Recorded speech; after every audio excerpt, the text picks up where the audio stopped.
பார்க்காததை நம்புபவன் விசுவாசி. அல்ல சொல்லுங்க சத்தம் ஒரு ஆமீன் சொல்றீங்களா?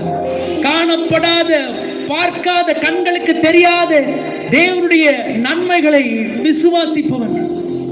விசுவாசிக்கிறவங்களும் ஒரு அல்ல சொல்லுங்க.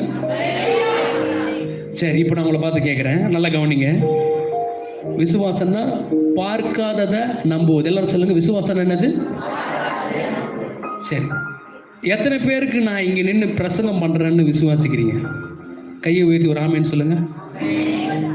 எத்தனை பேர் நான் இங்கே பிரசங்கம் பண்ணுறேன்னு விசுவாசிக்கிறீங்க? விசுவாசிக்கிறீங்களா? உண்மையை விசுவாசிக்கிறீங்களா? இதை நீங்கள் விசுவாசிக்க வேண்டிய அவசியமே இல்லை. ஏன் அவசியம் இல்லை? பார்க்க முடியும். சரி, எத்தனை பேர் விசுவாசிக்கிறீங்க இந்த ஆலயம் இப்போ இருக்கிறதை காட்டிலும் பெருக போகிறதுன்னு எதற்கு நம்புறீங்க? இந்த பகுதியில் ஒரு பெரிய எழுப்புதலை